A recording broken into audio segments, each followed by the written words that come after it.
مریم کے نام سے قرآن پاک میں سورہ مریم موجود ہے، اور اس سورت کے شروع میں جو 5 حروف ہیں انہیں حروف مقطعات کہا جاتا ہے۔ اس سورت کے آغاز میں اللہ کے بندے حضرت زکریا علیہ السلام پر جو لطف الہی نازل ہوا، اس کا واقعہ بھی بیان ہوا ہے۔ حضرت زکریا بنی اسرائیل کے زبردست رسول تھے۔ بسم اللہ الرحمن الرحیم۔ السلام علیکم معزز خواتین و حضرات، اربوں خربوں درود و سلام خاتم النبیین سیدنا حضرت محمد مصطفیٰ صلی اللہ علیہ وآلہ وسلم پر، ان کی اولاد، ان کی آل پر اللہ تعالیٰ مغفرت فرمائے، آپ کی، میری، ساری امت کے مسلمانوں کی، آمین۔ معزز خواتین و حضرات، آج کی اس ویڈیو میں حضرت مریم علیہ السلام کے حوالے سے قرآن کریم کی روشنی میں بات کریں گے، اور ویڈیو میں ہم حضرت مریم علیہ السلام اور ان کے بیٹے حضرت عیسیٰ علیہ السلام کے حوالے سے آپ کو بتائیں گے کہ ظالم یہودیوں نے حضرت مریم علیہ السلام اور ان کے بیٹے حضرت عیسیٰ علیہ السلام کو کیوں تنگ کیا، بلکہ حضرت زکریا کے حوالے سے بھی بات کریں گے کہ انہوں نے بڑھاپے میں اللہ سے اولاد کیوں مانگی تھی۔ ان سب سوالوں کے جواب ناظرین آپ کو قرآن و حدیث کی روشنی میں دیں گے، اور ہاں، آپ کو یہ بھی بتائیں گے کہ اللہ پاک نے کس طرح بغیر باپ کے حضرت عیسیٰ علیہ السلام کو حضرت مریم علیہ السلام کے بطن سے پیدا کیا، بلکہ حضرت عیسیٰ کی پیدائش میں حضرت جبرائیل علیہ السلام کا کیا کردار ہے، یہ بھی ویڈیو میں آپ جانیں گے۔ بس دوستوں، آپ ہماری یہ ویڈیو دیکھ کر لائک ضرور کیجیے گا، اور کمنٹ سیکشن میں آپ اپنی رائے کا اظہار بھی کر سکتے ہیں، اور ہمیں یہ بھی بتا سکتے ہیں کہ اگلی ویڈیو آپ کو کون سے اسلامک ٹاپک پر دیکھنی ہے۔ ہمیں آپ کی رائے کا بے صبری سے انتظار ہے۔ تو چلیے ویڈیو شروع کرتے ہیں، اور سب سے پہلے آپ کو بتاتے ہیں، صحیح بخاری شریف میں ہے، حضرت زکریا بڑھئی کا پیشہ کر کے اپنا پیٹ پالتے تھے۔ جب حضرت زکریا رب سے پوشیدہ دعا کرتے ہیں، لیکن اس وجہ سے کہ لوگوں کے نزدیک یہ انوکھی دعا تھی، کوئی سنتا تو خیال کرتا کہ لو بڑھاپے میں اولاد کی چاہت ہوئی ہے، اور یہ وجہ بھی تھی کہ پوشیدہ دعا اللہ کو زیادہ پیاری ہوتی ہے اور قبولیت سے زیادہ قریب ہوتی ہے۔ اللہ تعالیٰ متقی دل کو بخوبی جانتا ہے اور آہستگی کی آواز کو پوری طرح سنتا ہے۔ بعض سلف کا قول ہے کہ جو شخص رات کو سخت نیند کے وقت اٹھے اور پوشیدگی سے اللہ کو پکارے کہ اے میرے پروردگار، اے میرے پالنہار، اے میرے رب، تو اللہ تعالیٰ اسی وقت جواب دیتا ہے کہ لبیک، میں موجود ہوں، میں تیرے پاس ہوں۔ تو حضرت زکریا دعا میں کہتے ہیں کہ اے اللہ، میری ہڈیاں کھوکھلی ہو چکی ہیں، میرے سر کے بالوں کی سیاہی اب تو سفیدی سے بدل گئی ہے، یعنی ظاہری اور پوشیدگی تمام طاقتیں زائل ہو گئی ہیں، اندرونی اور بیرونی کمزوری نے گھیر لیا ہے، میں تیرے دروازے سے کبھی خالی ہاتھ نہیں گیا، تجھ کریم سے جو مانگا تو نے عطا فرمایا۔ چونکہ میری اولاد نہیں، جو میرے رشتہ دار ہیں، ان سے مجھے خوف ہے کہ مبادا یہ کہیں میرے بعد کوئی برا تصرف نہ کر دیں، تو مجھے اولاد عنایت فرما جو میرے بعد نبوت سنبھالے۔ یہ ہرگز نہ سمجھا جائے کہ آپ کو اپنے مال املاک کے ادھر ادھر ہو جانے کا خوف تھا۔ انبیاء علیہ السلام اس سے بہت پاک ہیں، ان کا مرتبہ اس سے بہت سوا ہے کہ وہ اس لیے اولاد مانگے کہ اگر اولاد نہ ہوئی تو میرا ورثہ دور کے رشتہ داروں میں چلا جائے گا۔ دوسرا بظاہر یہ بھی ہے کہ حضرت زکریا علیہ السلام جو عمر بھر اپنی ہڈیاں پیل کر بڑھئی کا کام کرتے رہے، اپنے ہاتھ کے کام سے پالتے رہے، ان کے پاس ایسی کون سی بڑی رقم تھی کہ جس کے ورثے کے لیے اس قدر پس و پیش ہوتا کہ کہیں یہ دولت ہاتھ سے نکل نہ جائے۔ انبیاء علیہ السلام تو یوں بھی ساری دنیا سے زیادہ مال سے بے رغبت اور دنیا کے زاہد ہوتے ہیں۔ تیسری وجہ یہ بھی ہے کہ بخاری و مسلم میں کئی سندوں سے حدیث ہے، رسول اکرم صلی اللہ علیہ وسلم فرماتے ہیں کہ ہمارا ورثہ تقسیم نہیں ہوتا، جو کچھ ہم چھوڑیں سب صدقہ ہے۔ اسی لیے حضرت زکریا نے یہ بھی فرمایا کہ وہ میرا اور آل یعقوب کا وارث ہے، جیسے فرمان ہے کہ سلیمان داؤد علیہ السلام کے وارث ہوئے، یعنی نبوت کے وارث ہوئے، نہ کہ مال کے، ورنہ مال میں اولاد بھی شریک ہوتی ہے، تخصیص نہیں ہوتی۔ چوتھی وجہ یہ بھی ہے، اور یہ بھی معقول وجہ ہے، کہ اولاد کا وارث ہونا تو عام ہے، سب میں ہے، تمام مذہبوں میں ہے، پھر کوئی ضرورت نہ تھی کہ حضرت زکریا اپنی دعا میں یہ وجہ بیان فرماتے۔ اس سے صاف ثابت ہے کہ وہ ورثہ کوئی خالص ورثہ تھا اور وہ نبوت کا وارث بننا تھا۔ بس ان تمام وجوہ سے ثابت ہے کہ اس سے مراد ورثہ نبوت ہے، جیسے کہ حدیث میں ہے، ہم جماعت انبیاء کا ورثہ نہیں بٹتا، ہم جو چھوڑ جائیں صدقہ ہے۔ مجاہد رحمۃ اللہ علیہ فرماتے ہیں مراد ورثہ علم ہے۔ حضرت زکریا علیہ السلام اولاد یعقوب علیہ السلام میں تھے، اور ابو صالح رحمۃ اللہ علیہ فرماتے ہیں کہ مراد یہ ہے کہ وہ بھی اپنے بڑوں کی طرح نبی ہے۔ ابن جریر میں ہے کہ آپ نے فرمایا میرے بھائی زکریا پر اللہ کا رحم ہو، کہنے لگے اے اللہ مجھے اپنے پاس سے والی عطا فرما جو میرا اور آل یعقوب کا وارث بنے، اور اے اللہ اسے اپنا پسندیدہ غلام بنا لے، اور ایسا دیندار دیانتدار بنا کہ تیری محبت کے علاوہ تمام مخلوق بھی اس سے محبت کریں، اس کا دین اور اخلاق ہر ایک پسندیدگی اور پیار کی نظر سے دیکھے۔ بہرحال دوستوں، حضرت زکریا علیہ السلام کی دعا مقبول ہوتی ہے، اور فرمایا جاتا ہے کہ آپ ایک بچے کی خوشخبری سن لیں جس کا نام یحییٰ ہے۔ فرشتوں نے انہیں آواز دی، اور وہ اس وقت کی نماز کی جگہ میں کھڑے تھے کہ اللہ تعالیٰ آپ کو اپنے ایک کلمے کی بشارت دیتا ہے جو سردار ہوگا اور پاک باز ہوگا اور نبی ہوگا اور پورے نیک کار اعلیٰ درجے کے بھلے لوگوں میں سے ہوگا۔ یہ بھی کہا گیا ہے کہ اس سے مشابہ کوئی اور نہ ہوگا۔ حضرت زکریا کے ہاں کوئی اولاد نہیں ہوتی تھی۔ آپ کی بیوی صاحبہ بھی شروع عمر سے بے اولاد تھیں۔ حضرت ابراہیم علیہ السلام اور حضرت سارہ علیہ السلام نے بھی بچے کے ہونے کی بشارت سن کر بے حد تعجب کیا تھا، لیکن ان کے تعجب کی وجہ ان کا بے اولاد ہونا اور بانجھ ہونا نہ تھی، بلکہ بہت زیادہ بڑھاپے میں اولاد کا ہونا یہ تعجب کی وجہ تھی۔ اور حضرت زکریا علیہ السلام کے ہاں تو اس پورے بڑھاپے تک کوئی اولاد ہوئی نہ تھی، اس لیے حضرت خلیل اللہ علیہ السلام نے فرمایا تھا کہ مجھے اس انتہائی بڑھاپے میں تم اولاد کی خبر کیسے دے رہے ہو، ورنہ اس سے 13 سال پہلے آپ کے ہاں حضرت اسماعیل علیہ السلام ہوئے تھے۔ آپ کی بیوی صاحبہ نے بھی خوشخبری کو سن کر تعجب سے کہا تھا کہ کیا اس بڑھاپے میں میرے ہاں اولاد نہ ہوگی؟ ساتھ ہی میرے میاں بھی غائب درجے کے بوڑھے ہیں، یہ تو سخت تر تعجب چیز ہے۔ یہ سن کر فرشتوں نے کہا کہ کیا تمہیں امر الہی سے تعجب ہے؟ اے ابراہیم کے گھرانے والوں، تم پر اللہ کی رحمتیں اور اس کی برکتیں ہیں، اللہ تعریفوں اور بزرگیوں والا ہے۔ بہرحال دوستوں، حضرت زکریا علیہ السلام اپنی دعا کی قبولیت اور اپنے ہاں لڑکا ہونے کی بشارت سن کر خوشی اور تعجب سے کیفیت دریافت کرنے لگے کہ بظاہر اسباب تو یہ امر مستعد اور ناممکن معلوم ہوتا ہے، دونوں جانب سے حالت نا امیدی کی ہے۔ بیوی ماں جس سے اب تک اولاد نہیں ہوئی، میں بوڑھا اور بے حد بوڑھا جس کی ہڈیوں میں اب تو گودا بھی نہیں رہا، کچھ ٹہنی جیسا ہو گیا ہوں، گھر والی بھی بڑھیا پھوس ہو گئی ہے، پھر ہمارے ہاں اولاد کیسے ہوگی؟ غرض رب العالمین سے کیفیت بوجہ تعجب و خوشی دریافت کی۔ فرشتے نے جواب دیا کہ یہ تو وعدہ ہو چکا، اسی حالت میں اسی بیوی سے تمہارے ہاں لڑکا ہوگا، اللہ کے ذمے یہ کام مشکل نہیں، اس سے زیادہ تعجب والا اور اس سے بڑی قدرت والا کام تو تم خود دیکھ چکے ہو، اور وہ خود تمہارا وجود ہے، جو کچھ نہ تھا اور اللہ تعالیٰ نے بنا دیا، بس جو تمہاری پیدائش پر قادر تھا وہ تمہارے ہاں اولاد دینے پر بھی قادر ہے، جسے سورہ دہر میں بھی فرمان ہے کہ یقیناً انسان پر اس کے زمانے کا ایسا وقت بھی گزرا ہے جس میں وہ کوئی قابل ذکر چیز ہی نہ تھا۔ تو دوستوں، حضرت زکریا علیہ السلام اپنے مزید اطمینان اور تشویق قلب کے لیے اللہ سے دعا کرتے ہیں کہ اس بات پر کوئی نشان ظاہر فرما، جیسے کہ خلیل اللہ علیہ السلام نے مردوں کے جی اٹھنے کے دیکھنے کی تمنا اسی لیے ظاہر فرمائی تھی۔ تو ارشاد ہوا کہ تو گنگا نہ ہوگا، بیمار نہ ہوگا، لیکن تیری زبان لوگوں سے باتیں نہ کر سکے گی، 3 دن رات تک یہی حالت رہے گی۔ یہی ہوا بھی کہ تسبیح، استغفار، حمد و ثنا وغیرہ پر تو زبان چلتی تھی، لیکن لوگوں سے بات نہ کر سکتے تھے۔ پس ان 3 دن رات میں آپ کسی انسان سے کوئی بات نہیں کر سکتے، ہاں اشاروں سے اپنا مطلب سمجھا دیا کرتے تھے، لیکن یہ نہیں کہ آپ گونگے ہو گئے ہو۔ اب آپ اپنے حجرے سے جہاں جا کر تنہائی میں اپنے ہاں اولاد ہونے کی دعا کی تھی باہر آئے، اور جو نعمت اللہ نے آپ پر انعام کی تھی اور جس تسبیح و ذکر کا آپ کو حکم ہوا تھا وہی قوم کو بھی حکم دیا، لیکن چونکہ بول نہ سکتے تھے اس لیے انہیں اشاروں سے سمجھایا یا زمین پر لکھ کر انہیں سمجھا دیا۔ تو دوستوں، بمطابق بشارت الہی حضرت زکریا علیہ السلام کے ہاں حضرت یحییٰ علیہ السلام پیدا ہوئے۔ اللہ تعالیٰ نے انہیں تورات سکھا دی جو ان میں پڑھی جاتی تھی اور جس کا احکام نیک لوگ اور انبیاء دوسروں کو بتلاتے تھے۔ اس وقت ان کی عمر 55 ہی کی تھی، اسی لیے اپنی اس انوکھی نعمت کا بھی ذکر کیا کہ بچہ بھی دیا اور اسے آسمانی کتاب کا عالم بھی بچپن سے ہی کر دیا، اور حکم دے دیا کہ ہر اجتہاد، کوشش اور قوت کے ساتھ کتاب اللہ سیکھ لے۔ ساتھ ہی ہم نے اسے اسی کم عمری میں فہم و علم، قوت و عزم، دانائی اور حلم عطا فرمایا۔ نیکیوں کی طرف بچپن میں ہی جھک گئے اور کوشش و خلوص کے ساتھ اللہ کی عبادت اور مخلوق کی خدمت میں لگ گئے۔ بچے آپ سے کھیلنے کو کہتے تھے مگر یہ جواب پاتے تھے کہ ہم کھیل کے لیے پیدا نہیں کیے گئے۔ حضرت یحییٰ علیہ السلام کا وجود حضرت زکریا علیہ السلام کے لیے ہماری رحمت کا کرشمہ تھا جس پر بجز ہمارے اور کوئی قادر نہیں۔ جیسا کہ دوستوں حضرت زکریا علیہ السلام کا ذکر ہوا اور یہ بیان فرمایا گیا کہ وہ اپنے پورے بڑھاپے تک بے اولاد رہیں، ان کی بیوی کو کچھ ہوا ہی نہ تھا بلکہ اولاد کی صلاحیت ہی نہ تھی۔ اس پر اللہ نے اس عمر میں ان کے ہاں اپنی قدرت سے اولاد عطا فرمائی۔ حضرت یحییٰ علیہ السلام پیدا ہوئے جو نیک کار اور وفا شعار تھے۔ اس کے بعد اس سے بھی بڑھ کر اللہ اپنی قدرت کا نظارہ پیش کرتا ہے۔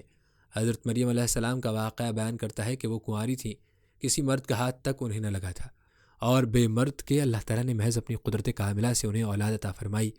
حضرت عیسیٰ علیہ السلام جیسا فرزند انہیں دیا جو اللہ کے برگزیدہ پیغمبر اور روح اللہ اور کلمۃ اللہ تھے۔ حضرت مریم علیہ السلام عمران کی صاحبزادی تھیں، حضرت داؤد علیہ السلام کی نسل میں سے تھیں۔ بنو اسرائیل میں یہ گھرانہ طیب و طاہر تھا۔ اس زمانے کے دستور کے مطابق آپ کی والدہ صاحبہ نے آپ کو بیت المقدس کی مسجد قدس کی خدمت کے لیے دنیاوی کاموں سے آزاد کر دیا تھا۔ اللہ نے یہ نظر قبول فرما لی اور حضرت مریم کی نشو و نما بہترین طور پہ کی، اور آپ اللہ کی عبادت میں، ریاضت میں اور نیکیوں میں مشغول ہو گئی۔ آپ کی عبادت و ریاضت زہد و تقوی زبان زد عوام ہو گیا، یعنی مریم بنت عمران ایک محترم خاتون اور بنی اسرائیل کی برجستہ شخصیات میں سے تھی۔ حضرت مریم علیہ السلام کے والد بزرگوار جناب عمران کا تعلق حضرت سلیمان علیہ السلام کی نسل سے تھا، اور آپ علیہ السلام کا شمار بنی اسرائیل کے عبادت گزار اور برجستہ علماء میں ہوتا تھا۔ جناب مریم علیہ السلام کا اسم مبارک قرآن پاک میں 34 مرتبہ آیا ہے، اور قرآن کریم کی 19ویں سورہ بھی حضرت مریم علیہ السلام سے منسوب ہے۔ حضرت مریم علیہ السلام کی والدہ بھی ایک نیک اور پارسا خاتون تھی۔ ایک دن حضرت مریم علیہ السلام کی والدہ نے خدا سے دعا کی کہ اللہ پاک انہیں ایک فرزند عنایت فرمائے جسے وہ بیت المقدس کی خدمت کے لیے وقف کر دیں۔ دوستوں، ان کی دعا قبول ہوئی اور انہیں حضرت مریم علیہ السلام جیسی بیٹی عطا فرمائی، اور وہ اس کو بیت المقدس لے گئے۔ وہاں جا کر انہوں نے خدا سے دعا مانگی کہ وہ حضرت مریم علیہ السلام اور ان کی اولاد کو شیطان کے شر سے محفوظ رکھیں۔ تاہم ان کی یہ دعا بھی قبول ہوئی۔ جب حضرت مریم علیہ السلام کو بیت المقدس لایا گیا تو وہاں کے منتظمین کے مابین ان کی پرورش کے بارے میں تکرار ہونے لگی۔ ان میں سے ہر ایک چاہتا تھا کہ وہی ان کی پرورش کرے۔ آخرکار جھگڑا ختم کرنے کے لیے قرعہ ڈالا گیا تو اس میں حضرت زکریہ علیہ السلام کا نام آیا، لہٰذا انہوں نے حضرت مریم علیہ السلام کی پرورش کرنے کی ذمہ داری سنبھال لی۔ جب مریم علیہ السلام سن بلوغت کو پہنچی تو حضرت زکریہ علیہ السلام نے ان کے لیے بیت المقدس میں ایک حجرہ مخصوص کر دیا جہاں وہ عبادت خدا میں مشغول رہتی۔ حضرت مریم علیہ السلام عصمت کے مرتبے پر فائز ہیں اور خدا نے انہیں تمام عورتوں پر برتری عطا فرمائی۔ آپ اپنے خالو حضرت زکریہ علیہ السلام کی پرورش و تربیت میں تھیں، جو اس وقت کے نبی اسرائیلی نبی تھے۔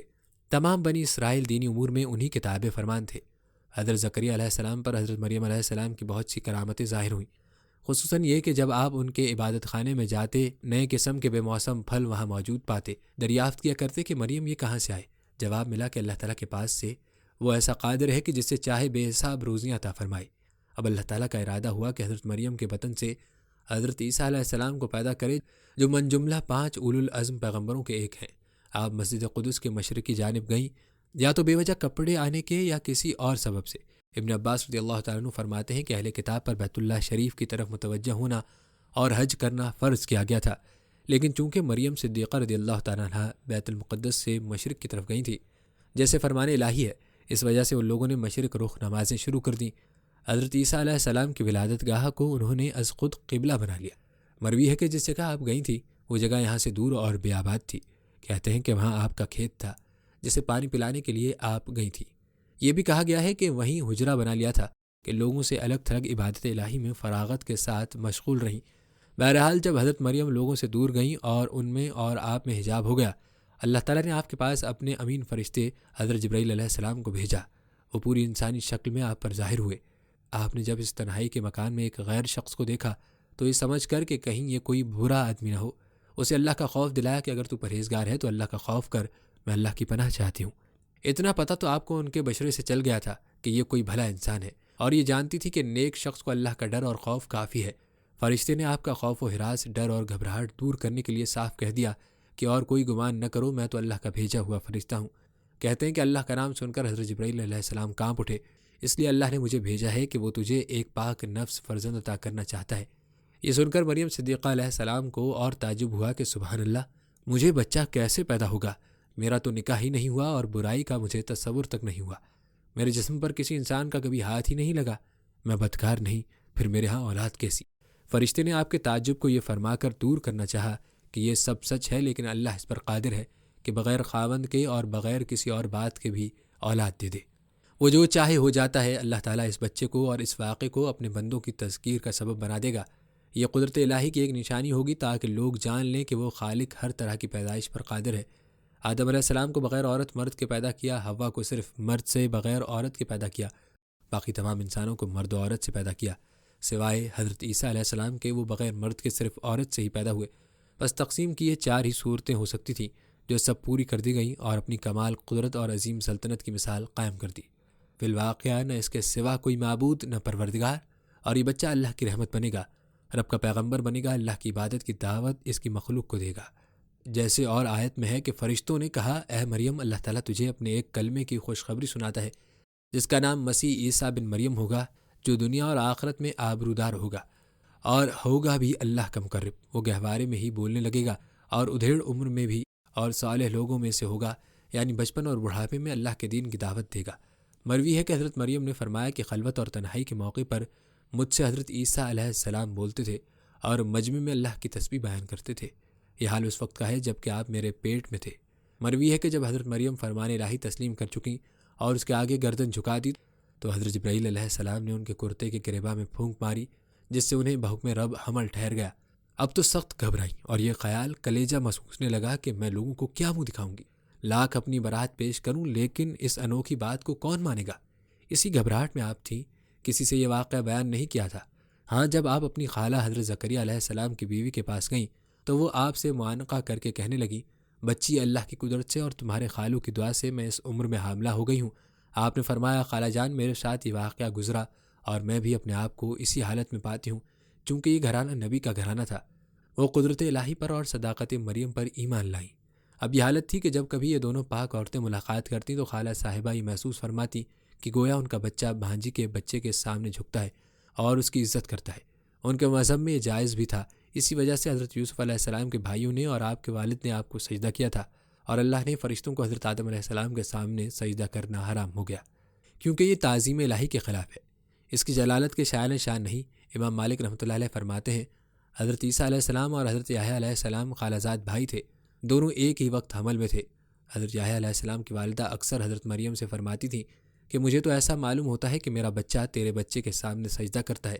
امام مالک رحمۃ اللہ علیہ فرماتے ہیں، اس سے حضرت عیسیٰ علیہ السلام کی فضیلت ثابت ہوتی ہے، کیونکہ اللہ نے آپ کے ہاتھوں اپنے حکم سے مردوں کو زندہ کر دیا اور مادرزاد اندھوں اور کوڑیوں کو بھلا چنگا کر دیا۔ جمہور کا قول تو یہ ہے کہ آپ 9 مہینے تک حمل میں رہے۔ اکرمہ رحمۃ اللہ علیہ فرماتے ہیں کہ 8 ماہ تک، اسی لیے 8 ماہ کے حمل کا بچہ عموماً زندہ نہیں رہتا۔ ابن عباس رضی اللہ تعالیٰ عنہ فرماتے ہیں، حمل کے ساتھ ہی بچہ ہو گیا۔ یہ قول غریب ہے، ممکن ہے آپ نے آیت کے ظاہری الفاظ سے یہ سمجھا ہو۔ بہرحال سیدھی سی بات تو یہ ہے کہ مثل عادت عورتوں کے آپ نے حمل کا زمانہ پورا گزارا۔ مسجد میں ہی مسجد کے خادم ایک صاحب اور تھے جن کا نام یوسف نجار تھا۔ انہوں نے جب مریم علیہ السلام کا یہ حال دیکھا تو دل میں کچھ شک سا پیدا ہوا، لیکن حضرت مریم کے زہد و تقوی، عبادت و ریاضت، خشیت الہی اور حق بینی کو خیال کرتے ہوئے انہوں نے یہ برائی دل سے دور کرنی چاہی، لیکن جو دن گزرتے گئے حمل کا اظہار ہوتا گیا۔ اب تو خاموش نہ رہ سکے۔ ایک دن بعد اب کہنے لگے کہ مریم، میں تم سے ایک بات پوچھتا ہوں، ناراض نہ ہونا۔ بھلا بغیر بیج کے کسی درخت کا ہونا، بغیر دانے کے کھیت کا ہونا، بغیر باپ کے بچے کا ہونا ممکن بھی ہے؟ آپ ان کے مطلب کو سمجھ گئیں اور جواب دیا کہ یہ سب ممکن ہے۔ سب سے پہلے جو درخت اللہ تعالیٰ نے اگایا وہ بغیر بیج کا تھا۔ سب سے پہلے جو کھیتی اللہ نے اگائی وہ بغیر دانے کی تھی۔ سب سے پہلے اللہ نے آدم علیہ السلام کو پیدا کیا، وہ بے باپ کے تھے، بلکہ بے ماں کے بھی۔ ان کی تو سمجھ میں آ گیا اور حضرت مریم علیہ السلام اور اللہ کی قدرت کو نہ جھٹلائے سکے۔ اب حضرت مریم صدیقہ نے جب دیکھا کہ قوم کے لوگ ان پر تہمت لگا رہے ہیں تو آپ ان سب کو چھوڑ چھاڑ کر دور دراز چلی گئیں۔ امام محمد بن اسحاق رحمۃ اللہ علیہ فرماتے ہیں، جب حمل کے حالات ظاہر ہو گئے، قوم نے پھپتیاں پھینکی، آوازیں کسنے اور باتیں بنانی شروع کر دیں اور حضرت یوسف نجار جیسے صالح شخص پر یہ تہمت اٹھائی تو آپ ان سب سے کنارہ کش ہو گئیں۔ نہ کوئی انہیں دیکھے، نہ آپ کسی کو دیکھے۔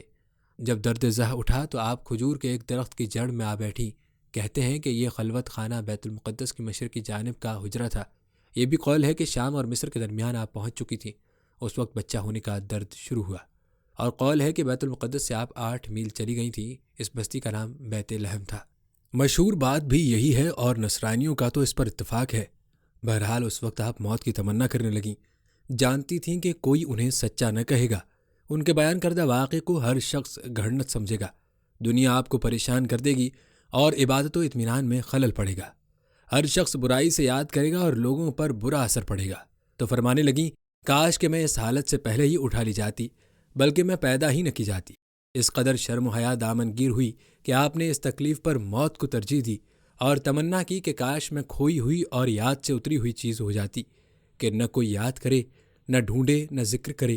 پھر اچانک ہی غمگین مریم علیہ السلام نے ایک بڑی خوش آئند آواز سنی کہ کوئی انہیں تسلی دیتے ہوئے کہہ رہا تھا، اے مریم علیہ السلام، غمگین مت ہو، خدا نے تمہارے پاؤں تلے ایک چشمہ جاری کر دیا ہے، اس کا پانی استعمال کرو اور کھجور کے اس درخت کو ہلاؤ اور اس سے جو کھجوریں گریں وہ کھاؤ اور سکون حاصل کرو۔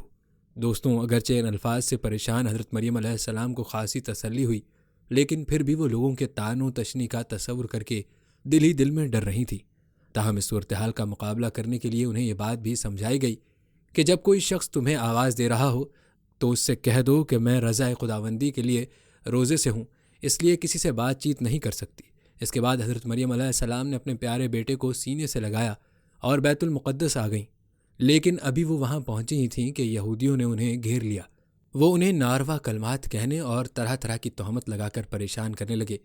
یہودیوں نے ان کو توہین آمیز لفظوں کے ساتھ مخاطب کیا اور کہا، اے مریم، تو نے یہ کیا گل کھلایا ہے؟ تیری ماں تو بدکار اور غیروں سے رغبت رکھنے والی نہیں، اور تیرا باپ بھی ناجائز اور برے کاموں سے پرہیز رکھتا ہے۔ تجھے کیا ہو گیا جو تو نے ان کے طور طریقے چھوڑ دیے اور شوہر کے بغیر ہی ایک بچے کو جنم دیا ہے؟ اس پر پاک مریم علیہ السلام نے اپنے نوزائیدہ بچے کی جانب اشارہ کیا، جس سے مراد یہ تھی کہ جو پوچھنا ہے اسی سے پوچھو۔ وہ لوگ کہنے لگے، ہم اس بچے سے کیسے بات کریں کہ جو گہوارے میں ہے اور کچھ کہنے کی قابلیت نہیں رکھتا؟ اس وقت خدا کی قدرت سے بچے نے بولنا شروع کیا اور اس نے اپنی بزرگی اور بلند مرتبے کا ذکر کیا اور کہا، میں خدا کا بندہ ہوں، اس نے مجھ پر مہربانی فرمائی اور مجھے اپنا پیغمبر قرار دیا ہے۔ اس نے مجھے بابرکت اور مبارک بنایا اور جب تک زندہ رہوں مجھے نماز پڑھنے، زکوٰۃ دینے اور اپنی ماں کے ساتھ اچھا سلوک کرنے کی تاکید کی ہے۔ جب ان الفاظ کے ساتھ حضرت عیسیٰ علیہ السلام نے اپنا تعارف کرایا تو انہوں نے حضرت مریم علیہ السلام کی پاکیزگی بھی ثابت کر دی، کیونکہ ایسا غیر معمولی طور پر پیدا ہونے والا بچہ خود ایک بہت بڑا معجزہ تھا، جو ایک پاک اور نیک ماں کے علاوہ کسی دوسری عورت سے جنم نہیں لے سکتا تھا۔ دوستوں، جس خدا نے اسے گہوارے میں ہی بات کرنے کی قوت عطا کی، اس کے لیے اسے بغیر باپ کے پیدا کرنا بھی کوئی بڑی بات نہ تھی۔ تاہم اس واضح شہادت کے باوجود بھی یہودی اپنے گھٹیا خیال پر قائم رہے اور یہ روشن نشانی دیکھ کر بھی نازیبا باتیں کہنے سے باز نہ آئے اور اپنی جہالت اور ضد پر اڑے رہے۔ لیکن کچھ ایسے نیک طبیعت لوگ بھی تھے کہ جنہیں یہ عظیم معجزہ دیکھ کر اس بات میں کوئی شک نہ رہا کہ یہ نومولود خدا کی بڑی نشانیوں میں سے ایک نشانی ہے اور حضرت مریم علیہ السلام پاک و منزہ اور ہر قسم کی لغزش سے بری ہیں۔ ناظرین، ایسے میں جب سرزمین مشرق کے ستارہ شناسوں کو مسیح علیہ السلام کی ولادت کی خبر لگی تو وہ ان کی زیارت کرنے بیت المقدس آئے اور ان کے لیے تحفے لائے۔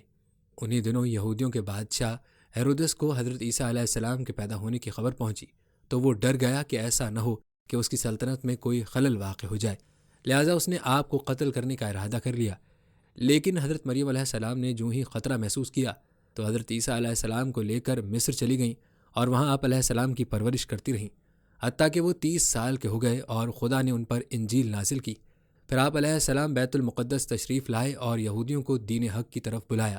پھر 3 سال تک انہیں وعظ و نصیحت کرتے اور انجیل کے احکام بتائے، کیونکہ وہ ایک اولو العزم پیغمبر تھے، اس لیے انہوں نے خدا تعالیٰ کے بڑے بڑے معجزے دکھائے، جن میں سے مردوں کو زندہ کرنا، نابینا کو بینا کرنا اور کوڑیوں کو شفا دینا۔ ناظرین، ان معجزات کو دیکھ کر چند یہودی آپ علیہ السلام پر ایمان لے آئے، لیکن اکثر یہودی آپ علیہ السلام کے دشمن ہو گئے اور انہوں نے آپ کو قتل کر دینے کی سازش شروع کر دی۔ جو لوگ حضرت عیسیٰ علیہ السلام پر ایمان لائے تھے، آپ علیہ السلام نے ان میں سے 12 اشخاص کا انتخاب کیا جنہیں حواری کہا جاتا ہے۔ وہ ہر وقت آپ علیہ السلام کے ساتھ رہتے اور آپ سے انجیل کی تعلیم حاصل کرتے تھے۔ آپ انہیں انجیل کی تبلیغ کرنے کے بارے میں تاکید فرماتے تھے۔ یہود کی دنیا پرست علماء کا خیال تھا کہ حق اور حقیقت کے ستارے کے آگے ان کا جھوٹ ماند پڑ جائے گا، ان کی بالادستی ختم ہو جائے گی اور صدقہ و نذر کی رقم نہیں ملے گی اور وہ تنگ دست اور محتاج ہو جائیں گے۔ مطلب یہ کہ خدا کے پیغمبر اور آسمانی کتاب کی آمد سے ان کے لیے سادہ لوگوں سے مال حاصل کرنا ممکن نہ رہے گا۔ لہٰذا انہوں نے فیصلہ کیا کہ خدا کے نامزد کیے ہوئے اس پیغمبر کو ہٹا دیں اور پھر پورے سکون کے ساتھ دنیا کے مزے لوٹیں۔ بس انہوں نے پھر حضرت عیسیٰ علیہ السلام کے خلاف محاذ قائم کر لیا، اعلانیہ ان کی تکذیب کرنے لگے۔ لہٰذا انہوں نے آپ کے معجزوں کو جادو اور شعبدہ بازی قرار دے دیا اور ہٹ دھرمی سے کام لیتے ہوئے اپنی گمراہی پر اڑ گئے۔ تاہم حضرت عیسیٰ علیہ السلام اپنے مخالفین کے سامنے ایک آہنی دیوار کی طرح جمے رہے اور دین کے حقائق نشر کرنے میں مشغول رہے۔ انہوں نے اپنی مدد اور حفاظت کے لیے خدا تعالیٰ کی ذات کو کافی سمجھا اور دشمنوں کی الغار سے ہرگز ہراساں نہ ہوئے، بلکہ جہاں کہیں لوگوں کا اجتماع ہوتا آپ علیہ السلام وہاں تشریف لے جاتے ہیں اور ان کو انجیل کے احکام بتاتے۔ آپ علیہ السلام زائرین کے بیت المقدس میں آنے کے مواقع سے بھی پورا فائدہ اٹھاتے اور ان کے اجتماعات میں جا کر لوگوں کی رہنمائی فرماتے تھے۔ اس طرح بہت سے افراد ان کے یار و انصار کی صف میں شامل ہو گئے۔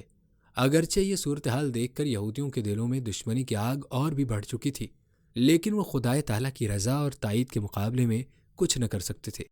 انہوں نے خدا کے نور کو بجھانے کی ہر ممکن کوشش کی، لیکن خدا کا نور پوری آفتاب کے ساتھ چمکتا ہے، خواہ کافروں کو یہ چیز ناگوار ہی گزرے۔ انبیاء کرام کا طریقہ یہی ہے کہ وہ مشکلات پر صبر کرتے اور مخالفین کے انکار اور ایذا رسانی کے مقابلے میں ثابت قدم رہتے تھے۔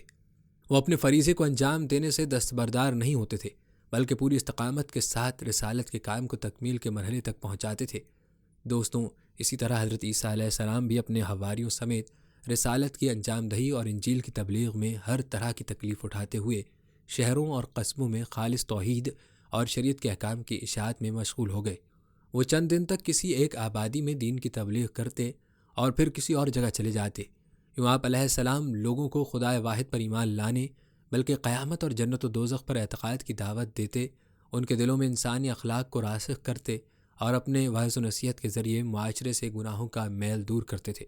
اگرچہ حضرت عیسیٰ علیہ السلام نے یہودیوں کو حق کی دعوت دینے میں کوئی کسر باقی نہیں چھوڑی، آپ نے انہیں راہ راست اختیار کرنے اور بری عادات چھوڑ دینے کی ہدایت میں انتہائی محنت اور مشقت سے کام کیا، لیکن ان کی ضد اور دشمنی سے آپ کی دعوت حق اور دن رات کی کوشش کا ان مغرور دنیا پرست اور لالچی لوگوں پر کوئی اثر نہ ہوا، اور انہوں نے اپنا متکبرانہ رویہ ترک نہ کیا۔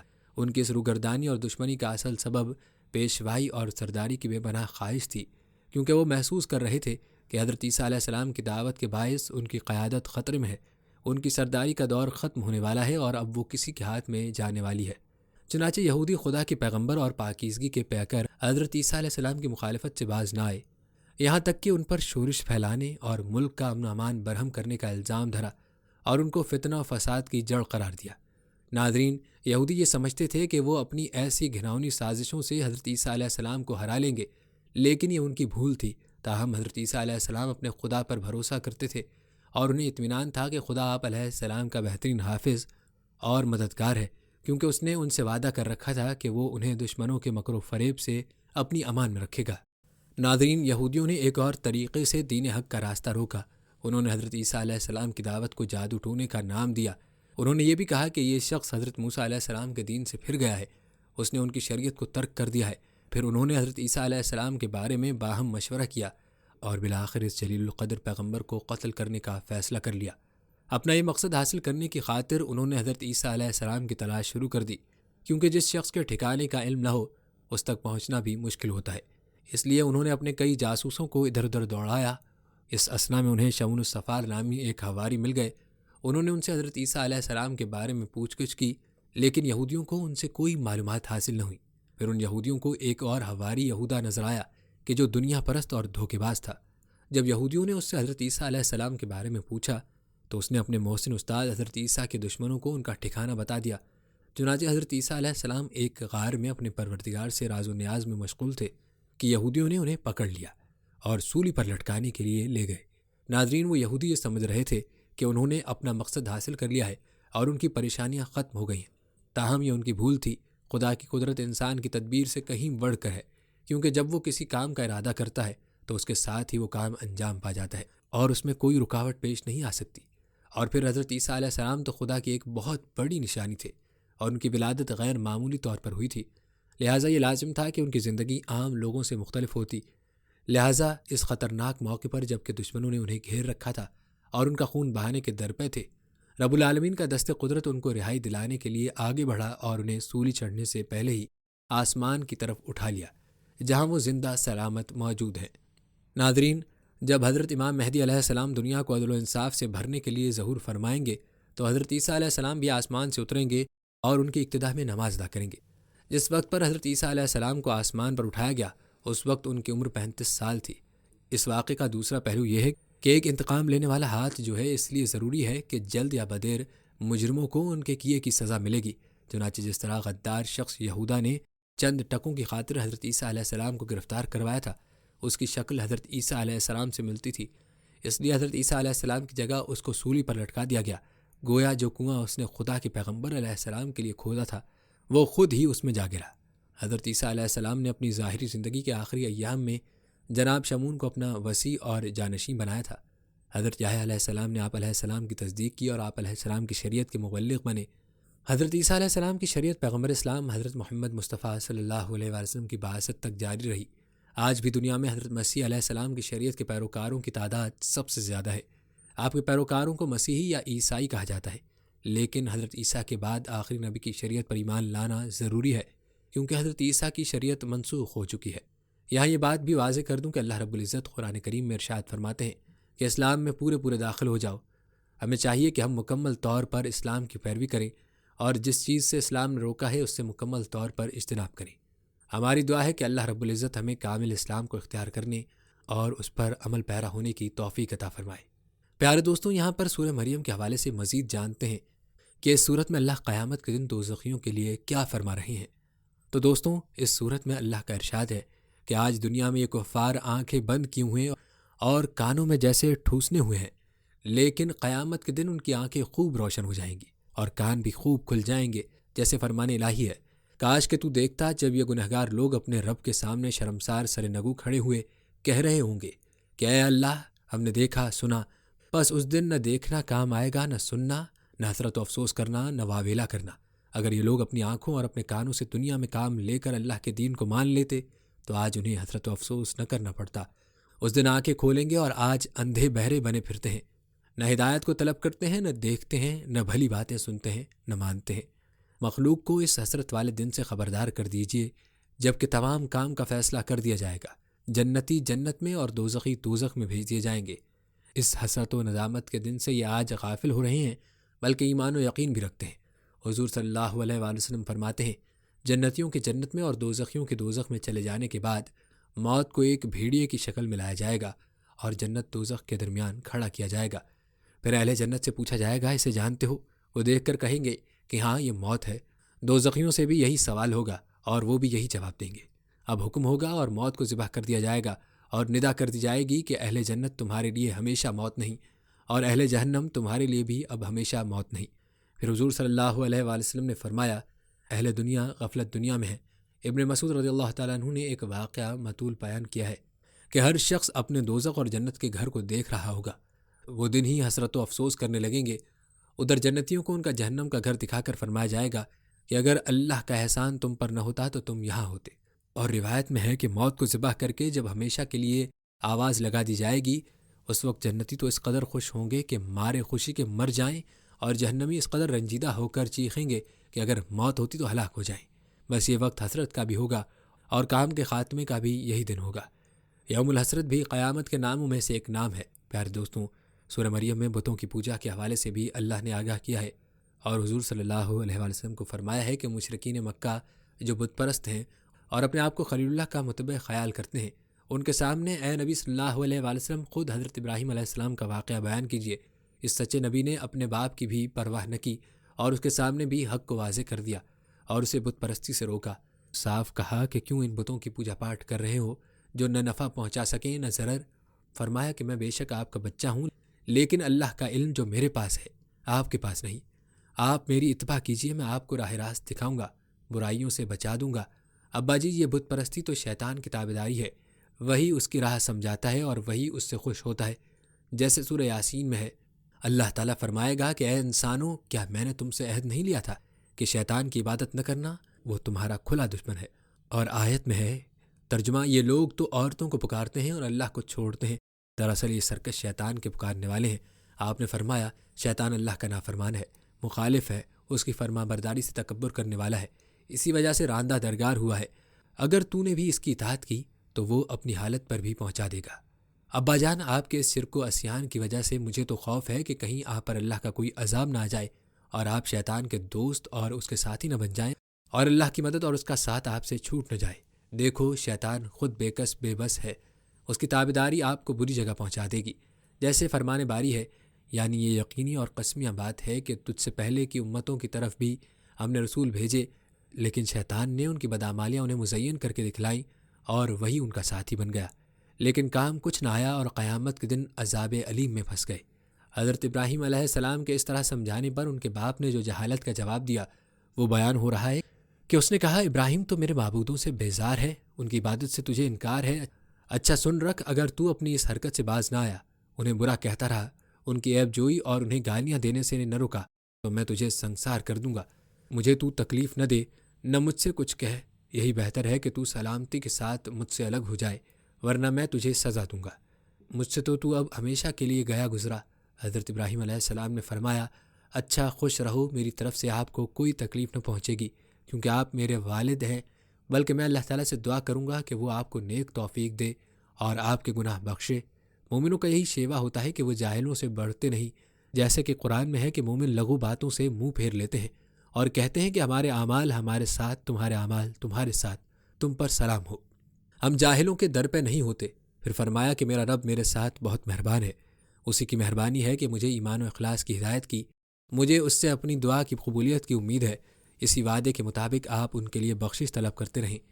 شام کی ہجرت کے بعد بھی، مسجد حرام بنانے کے بعد بھی، آپ کے ہاں اولاد ہو جانے کے بعد بھی آپ کہتے رہے کہ اے اللہ، مجھے، میرے ماں باپ کو اور تمام ایمان والوں کو حساب کے قائم ہونے کے دن بخش دے۔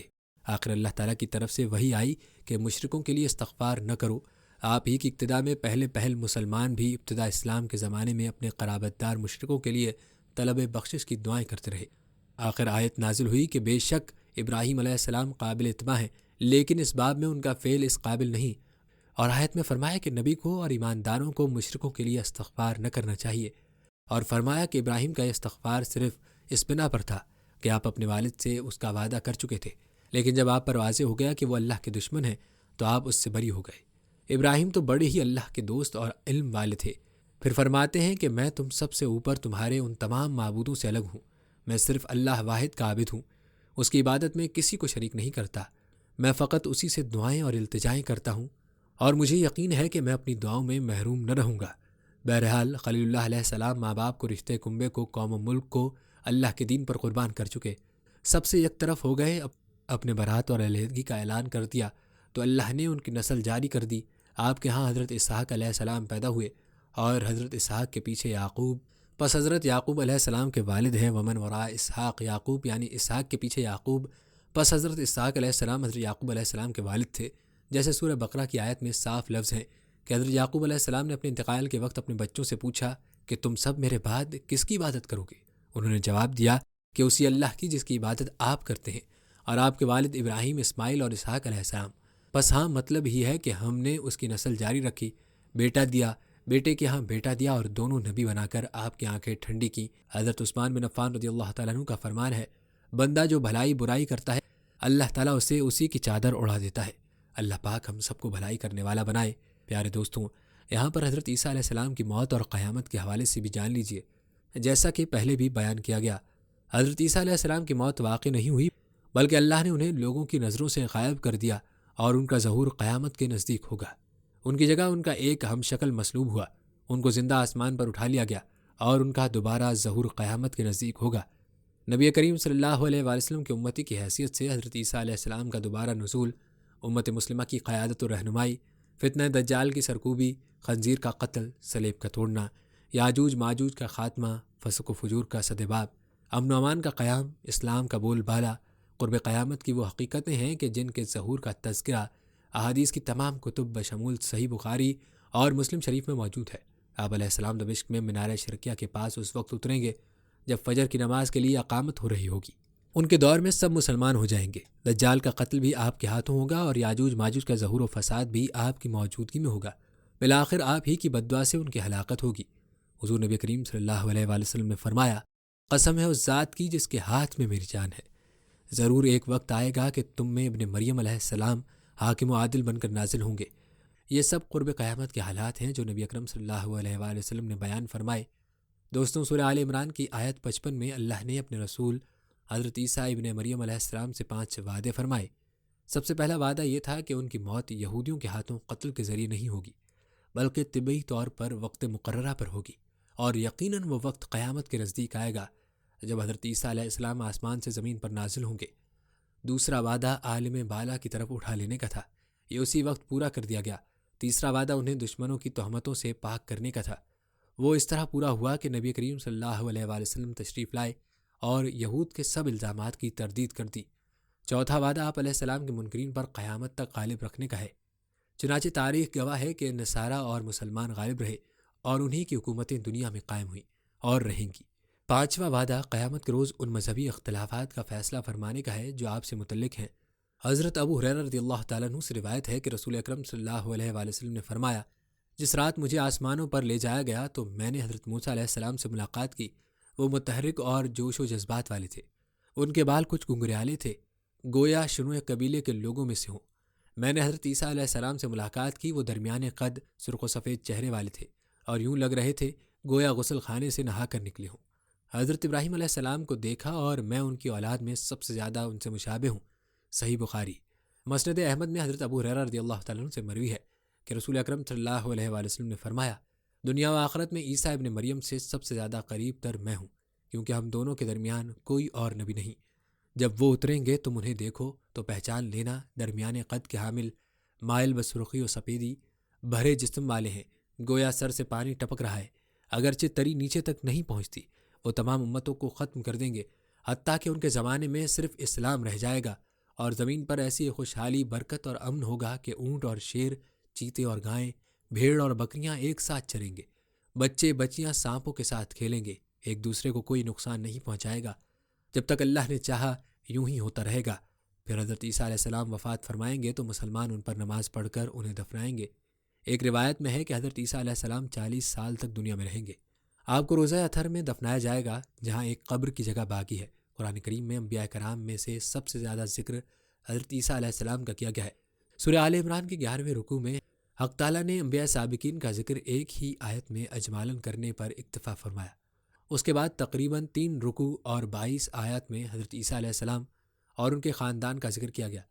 حضرت عیسیٰ علیہ السلام کی نانی کا ذکر، ان کی نظر کا بیان، والدہ کی پیدائش، ان کا نام، تربیت کا تفصیلی ذکر، حضرت عیسیٰ علیہ السلام کا بطن مادر میں آنا، پھر ولادت کا مفصل حال، ولادت کے بعد ماں نے کیا کھایا پیا اس کا ذکر، اپنے خاندان میں بچے کو لے کر آنا، ان کے طعن و تشنی، نومولود مسیح کو بطور معجزہ گویائی عطا ہونا، قوم کو دعوت دینا، ان کی مخالفت، حواریین کی امداد، یہودیوں کا نرغہ، زندہ آسمان پر اٹھایا جانا وغیرہ۔